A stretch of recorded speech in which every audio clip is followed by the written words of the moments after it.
Hello and welcome to another video. My name is Sam and I'm talking to you today about Tapforms 5 for iOS and Mac.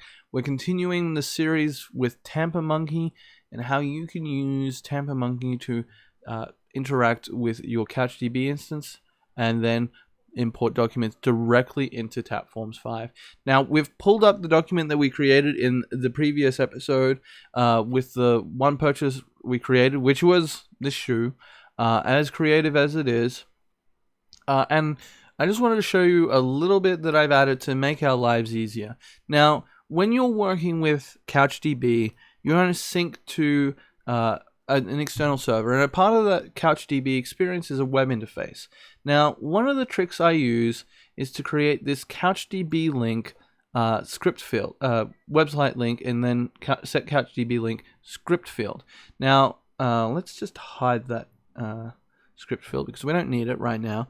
And what this does is it automatically creates a link back to your Tapform, from your Tapforms instance back to the CouchDB instance. So we can see in my case, and we'll just open this up and make this look a little bigger. So this is a very simple script. We're going to do var CouchDB link. We're going to get the value of our website link, which is here. We can see we've got a little tick here signifying that Tapforms knows that we want to look at that record. We use JavaScript's truthy system, and in this case we're actually looking for falsy items. So if this field is empty, if this field is not set, if this field has what JavaScript defines as an empty value, we're going to immediately jump to the next line where we set the same field. So we can see we've got the same field ID here as here. And if I hit enter and hit ID, we can see we've got the same ID. And what we're going to do is we use the backtick. The backtick in JavaScript is the string interpolation or template signifier. And it says inside this string, there are special variables. Now, we've hard-coded this piece, which is the IP address of my internal CouchDB server. It runs on HTTPS. The CouchDB HTTPS port is 6984. If you're running HTTP without HTTPS setup, this will be 5984. And then this special part of the URL gets to the GUI piece for CouchDB, the Forkston database interface. We have this section here where it's a $, curly brace, and then document.getID. That returns the current document ID of this form. And then we close the curly brace. And this is sort of this $curly brace syntax is the special sort of templating that JavaScript is looking for, and what it's actually going to do is it's going to execute this line of JavaScript inside there and then put the value out for us. Similarly, we've got a slash and then another one where it says record.getID, which gets us the ID of this particular record. There's also a form.getID if you need it, but in this case we don't actually need the form ID, we just need the document ID and the record ID. And then we close that out, and we save that back to Tapforms. Because this is guarded, once it's been saved once, we shouldn't see this run again. And what that causes is we have this CouchDB link. So let's put that back over the side here. And then when we click on that, it loads up our record with the value. And we can actually see this 5569 ID. Now, what are we looking at here? This is, behind the scenes, the internal representation of what a Tapforms document looks like when synced to CouchDB. Now, internally, Tapforms 5 uses Couchbase Lite, which is a derivative implementation of the overarching CouchDB project. CouchDB has Couchbase Lite and CouchDB have sort of diverged in later releases, with Couchbase Lite taking a different approach. But fortunately for us, this is all, the Tapforms version is backwards compatible with the latest version of CouchDB from the Apache Foundation. Now, if you've been looking at my scripting videos for a while now, you'll recognize that this field dash syntax is very similar, because that's internally the field IDs. And we can see that we just created this, so we know that this is the link that we created, but we have this purchased, and that's a 9B, D, 3E, 5E, etc., etc., etc. So let's flip over to Tapforms, and what we'll do is no,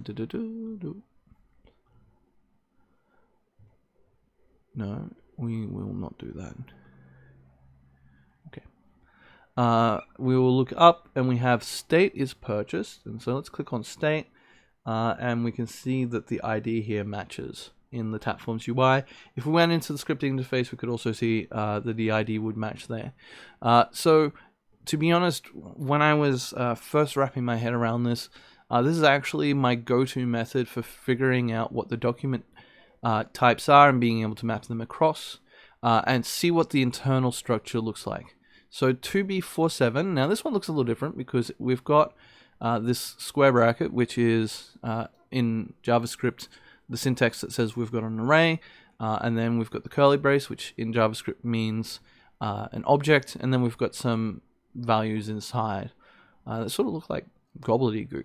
But I do recognize image/JPEG, and MIME type basically tells me that this is an image. So let's look for 2B47 in the image, which would be our photo field, and we can see 2B47. Sweet. So this is telling us our images. We can see their sizes, the internal file names, and then the hash for each of the items. So that's kind of cool. Scrolling down, we're now to 5DAECD, which has a date in it. Now let's go have a look. What date fields do we have? We have purchase date, which is set to the 24th of January. So that looks like that's on mark. You'll notice that date fields are actually stored slightly differently. They're not just a string value, but they're actually the field, an object, and then date. We will look at that a little later.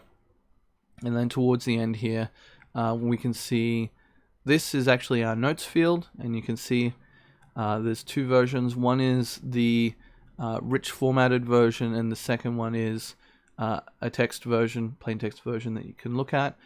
We can see here our title and the URL, and if we look back, 926 should be our website URL, and we can see that it is, and then BEA should be our title field. Now there's a couple of extra things at the bottom here.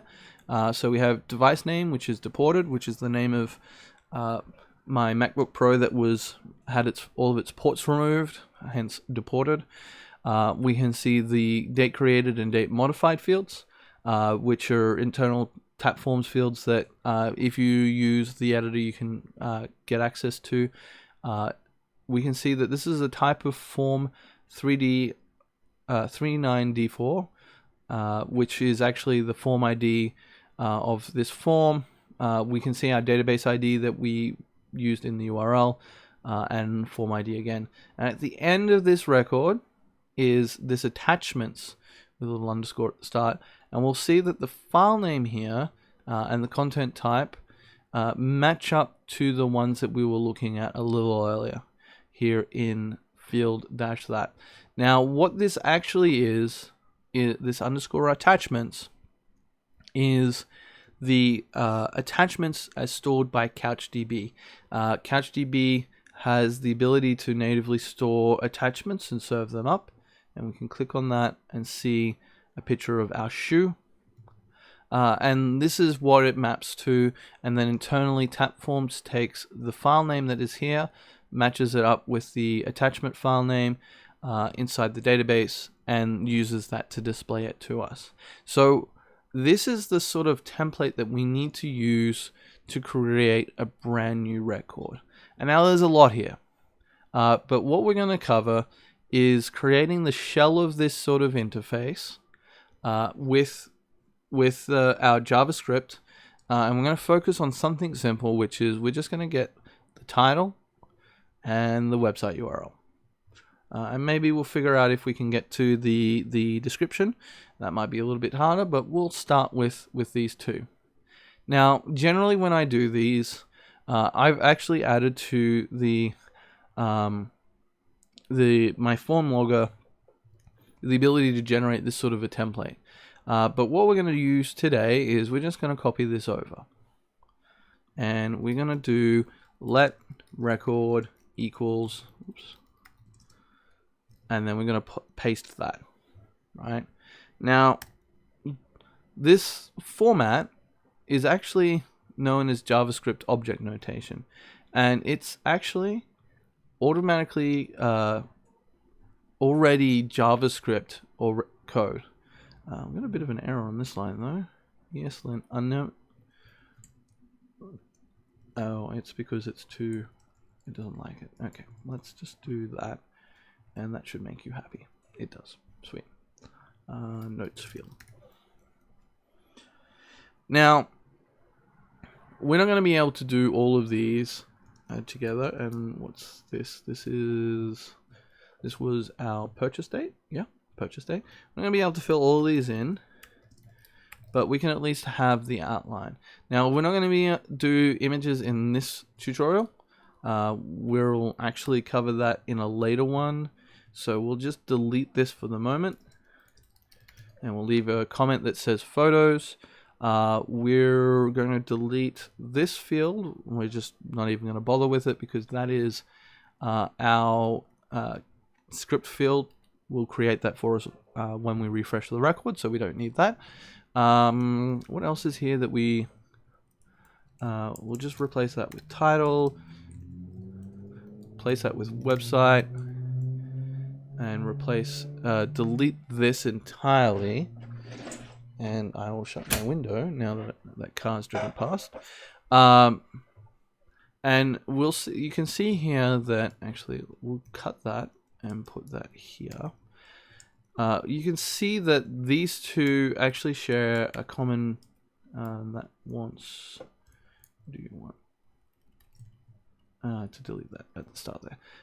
These actually share a common prefix. So this is just plain text, and this is the special macOS NS attributed string, which the attributes mean like bold, underline, bullets, all that sort of stuff. We can't create that from JavaScript easily, so we're just going to delete that and let Tapforms handle it for us.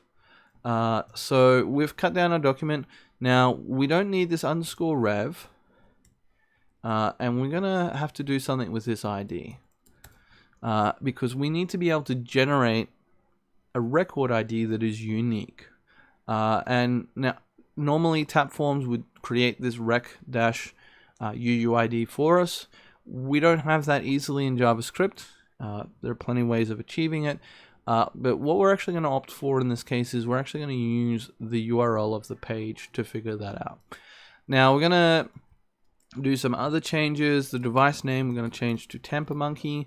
The date created is going to turn into a magic bit of JavaScript that says new date. And we're just going to make that to be the current date. The type DBID in form will stay the same because we're going to create the same type of record in the same form. So we're going to leave those alone. We already said that we're not going to deal with attachments right now. So we'll just delete that out so that it's empty. And this is now a little bit more manageable. So we're going to assume that the state is purchased. And I think that that's probably a reasonable assumption given that we're importing a purchased product. We're going to leave the photos empty. A purchase date, we're going to have to figure that one out. We'll just leave this as the current date that's there. But we'll come back and change that later because obviously that's not always going to be the current date. So we can't sort of set that. And that leaves us with figuring out also what we want to put in. So to get started, we're going to do title and website. So how do we figure that one out? So we're back now at our document, and we can see we've got this ASICS men's quick walk walking shoe. So let's right click on it and hit inspect element again.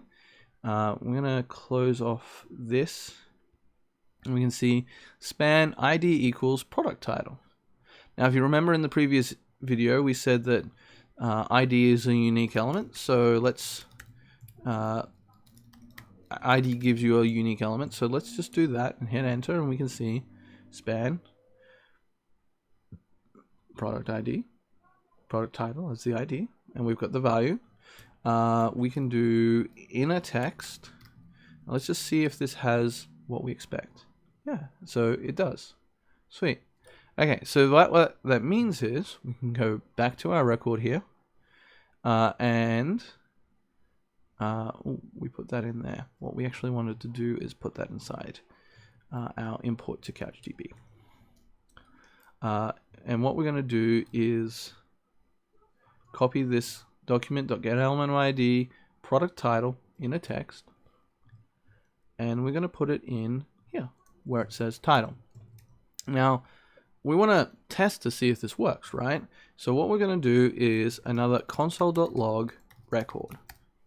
And what that's going to do is when this runs, it's going to log this data structure that we're creating. So let's refresh and see that in action. We've got our import to CouchDB option, pop in, and we're going to make that bigger. We're going to click on console so that we can see the console. We've got it set to all. There's a bunch of errors here. So let's just hit the trash icon so we get rid of all of that, so that when we click on this, we only see our errors, though we can see that behind the scenes that Amazon's doing a bunch of stuff for us. So we clicked on that, we hit our alert, which is good. And now we can see this is the ID. So rec dash question mark. Some values, we've got Tampa Monkey. And when we click on that, that expands out. We click on values to expand that out. We can see the title, this BEA field, is set to ASICS Men's Quick Walk, Gel Quick Walk, 3SL walking shoe. Okay, cool. So we've got the first thing. The next one is actually a special one. We want to get the website. And we can actually do that via a special window.location. Gives us the current address that is in the web browser, .href. Window.location is in fact actually an object. Even if we hit enter on that, we can see that's actually composed of this href entity, but it's also got like the host name, the host, the origin, the path name, the protocol. It also has a couple of other items in it. We actually only want the href, so what we're going to do is just grab that, and we're going to splice that into our document. So we've got that. We've got our window.location.href. We've got the document title. We've set purchased. What we'll do is we're going to comment out this alert again, just as we did before, because what we're actually looking to do here is test whether the object that we're constructing works. And we're going to click on import to CouchDB. We're going to see this logged here with the values, and then hopefully our website address is now filled in. So I'm going to stop here because we've managed to basically look at what the Tapform's underlying document structure looks like. We've copied that into our Tampa Monkey script here. We've deleted some of the stuff around the photo import because that's a little bit tricky, and we'll do that a little later. We'll have a video dedicated to how you can get that to work. We've started by extracting out the title. We've grabbed the website address. We still have some other stuff to do. We've also got to figure out purchase date, and we have a notes field that we want to populate. We also obviously have to put this inside of Tapforms at some point via CouchDB. So those are going to come up in later videos. Our next video, we're probably going to focus on getting the notes field in, because that one's going to be a little bit of fun. And then the video after that will be what we do with photos. We're also going to obviously spend a bit of a side video on how we get this into CouchDB and what that looks like. However, we've set the groundwork here. We're onto a roll. If these videos are interesting to you, please like them. If they're not interesting, leave a dislike, thumbs down, but leave a comment and let me know what you did and didn't like about this video. Again, these are somewhat ad hoc, so let me know what makes sense to you, what doesn't, and hit that subscribe button so that you don't miss a video when it comes up. Thanks for your time. Happy taps forming.